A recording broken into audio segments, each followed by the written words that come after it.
Hi there, welcome back to Not Another Budget. I'm Nicole, and on this channel I'm attempting to cash budget my way out of debt, fix several years of financial misbehaviour, and currently navigate a 6-week pay period, of which I am on week 5 of 6, and that is due to a pay date change from my employer, which sent everyone off into a spiral. And payday is, it's like payday. Hi, payday, get here, please. And talking of, I have received my payslip, and one thing I thought it'd be really good to do is to take the information from that payslip, obviously not show you my actual payslip itself because it does contain important confidential information, but break down that information and how I use it and what I need to pull from that before I go ahead and prepare my actual budget for January. And January is a 5-week month for me, as it is for many of us in the UK, and if you are unfortunate enough to be paid early, a 6-week month for some. I've just done my 6-week month. I'm not going to do it. But January being a 5-week month, for me specifically, isn't going to be a typical 5-week month. And that's because there are already some things which dates I had moved, things which have popped up which I need to take into account. There's information on my payslip which obviously informs videos that I'm going to do and challenges I'm going to complete and are in the process of completing if you've seen my pension information. And I thought as well it would actually be quite good to just give you a breakdown of what I, as a newly qualified teacher, working in the state education sector on the bottom pay scale for a qualified teacher, earns. What do I take home overall, and what is taken off me from my actual wage, and what do I need to even consider before I think about anything else? So here we go. So like I said, I am a teacher working in England on the main pay scale, which means that I don't get any enhancements or extras on my pay.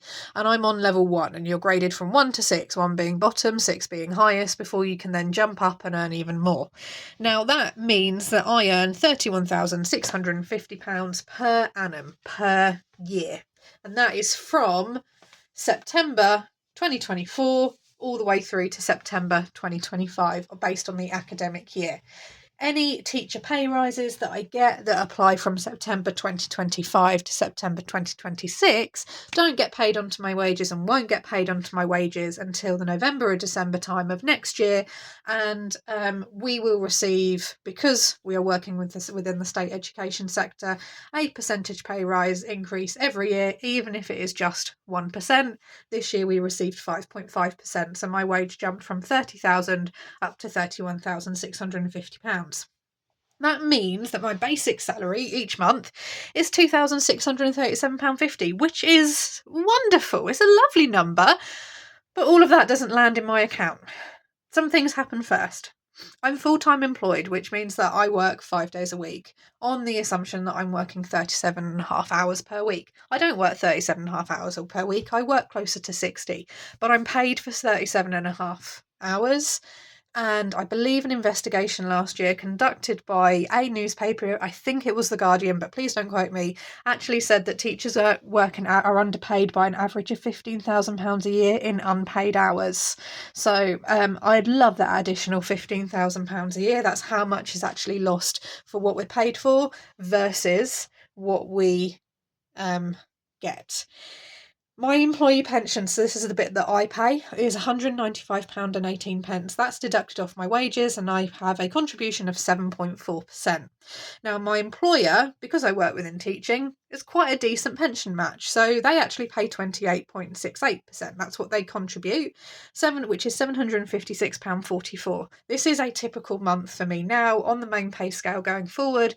In my November wage, I was back paid the wage increase for September and October. So it wasn't a typical month at all. This contribution, both financially and percentage, is not paid by me, and it doesn't deduct off there. But it's this information here which forms my pension tracking challenges here, of which I will round up to the nearest 10 or round down to the nearest 10 or nearest 50 denominator. And this is the information I take. I take the 195 0.18 and the 756.44, and that tells me that I will be filling in £950 off my big 10k challenge, which is what I'm using to track my pensions, and you will see that in a video in January sometime. We then get back down to what I am again paying. So I've paid £278.80 in tax per month and national insurance contributions of £127.16. Now, for my followers and viewers abroad, that is what we pay in taxes. We don't have to pay additional tax when we go and make a purchase. We don't have state taxes and local taxes. It's just that's what the government takes off us. It then goes into the treasury pot and they decide how they spend it, and we get a lovely breakdown going, this is what is went for this year. Same for national insurance covering things like our contribution to the NHS, our contribution to the police and fire services, for etc. So that is what we pay. I don't have to sit there and do quarterly tax returns. I don't have to sit there and deal with the Inland Revenue Service. I'm on a PAYE, pay as you earn system, which means all of this is calculated by my employer and deducted for me. It is very, very rare as a PAYE employee that you do have to speak to the Treasury or speak to HMRC, which is our version of the IRS. Occasionally it can happen, but generally this is pretty solid and it's a system that works really well. However, obviously, ideally we would all want this to land in our account first, but we can't. And then finally, I have mandatory student loan deductions of £49. So I'm not tracking at the minute my student loan debt because it has increased because I'm on my master's, and I will get a final breakdown of what I owe once all of that information has fed through. But that is a mandatory deduction based on the year I very, very first started going to university 13 years ago. 15, no, how old am I? 32. I went out 14 years ago, and what was going on at the time. But ultimately it means that I take home, so physical money landing in my wages, in my bank account, £1,987.36, which is a pay increase. That 5.5% means that overall I get to take home, I'm going to ignore the 36p, an extra £79 a month. Thank you. In terms of crucial notes, so I've got all of this information that's really helpful. I know I can do this there. I'm keeping an eye on, obviously, my student loan deductions, but it's not something which, it's not a thing for me. And in the UK, we have a very different we have a very different student loan system, which means that come payday, we don't need to really look at them from a debt perspective as a massive thing with tons of interest. They just sit there for now. Now, I do have some crucial notes that I have to take into, and that may be, as someone who's incredibly forgetful, I need to start doing this more, which is why the notes has heavily featured. Notes are heavily featuring in my planner that I have self-designed. And that is because I'm really bad at committing to something or saying I'm going to do a thing and booking a thing in and then forgetting about it within my budget, and quite often in real life as well. That then translates to kind of unexpected occurrences and me getting a bit confused over what I'm doing. So I'm trying to keep a note of things like this. My mum lent me £100 to help with this whole 6-week pay period on the proviso that it would be paid back when I got paid. So that's £100 coming off straight away. Bowie, I can't get one of his meds, which I need to get on repeat, and I need to have an argument with them about, because it is going to be an argument, but I need to go through the rigmarole of putting him through another blood test first, and then we have that discussion. So that's £99.80. This is all happening within week 1.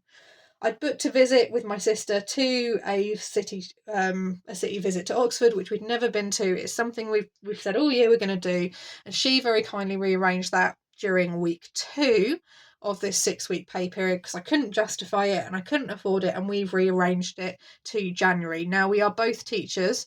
We both have schools with very different demands on our time, different commitments, different teaching years, and we know that realistically that we're going to struggle to get the opportunity to coordinate dates and get that booked in again. So we're going to do it. Financially, obviously it is a 5-week month. It's a little bit of a squeeze, but we've already moved this once and we've said we're going to do this. So that's coming in there. And Bowie will need his next batch of meds around that first week of work as well, which is about £80. So while I will budget for them, they're normally in my budget. It's just helpful to know when I have to pay for them. However, obviously Budgetmas is giving me an extra financial benefit as well, because I am producing a large amount of videos in what is December, which is YouTube's kind of best month for ad revenue. November and December really is where it hits. Therefore, I can see, because YouTube is great at giving content creators information about what their expected revenue is, I can already see that I will be receiving a YouTube payment of a certain value, and I'm not going to disclose that yet because the month isn't done, and I also don't quite know how they work out their deductions, so just going to leave that as that. But what I do know is I've met the threshold for a YouTube payment, and that will be paid between the 21st and the 24th. So week 1 to 3, I've got a fair amount going on, but then in week 4 of my 5-week month, I have got an additional payment coming in, and in theory, that additional payment will cover fuel and food for 2 weeks, the last 2 weeks of January. So what I could do, and again, this is not something I'm committing to, but it's something I'm going to look at, is go, actually, I just need my wages to cover me for the first 3 weeks in January. That will then free up some funds to do, certainly that's an extra I could do without, and the Oxford visit is a extra as well. I do, from a schooling perspective as well, get then incredibly busy in January because I am a form tutor for year 9, so we're doing options, there's loads of extra stuff, loads more parents' evenings and tutor parent meetups, so my weekends are just going to be me flopping around. And I also have a focus, I think, in terms of what I want my quarterly goals to look like, and that's going to be driving me being busy at home. So I've got one kind of opportunity to do something which is really, really social and go ahead with that. And I would also like my roots are starting to show. So I would, I'd like to book a hair appointment in, but what I might do is just see what the budget looks like overall. But that's not a set thing, so it's not appearing on my list. What I could choose to do, therefore, like I said, is to run my wages for weeks 1 to 3 and then run YouTube for week 4 to 5. Now, this isn't also, I'm not accounting at the minute for any income from coffee. I'm not accounting for any income via donations or super thanks or super chats or any of that, which has contributed to my income so far. I've not put in anything to do with Vinted or eBay or Facebook Marketplace sales. This is just, I know, set in stone, black and white. I can see it. I've got this coming in and there is something happening here.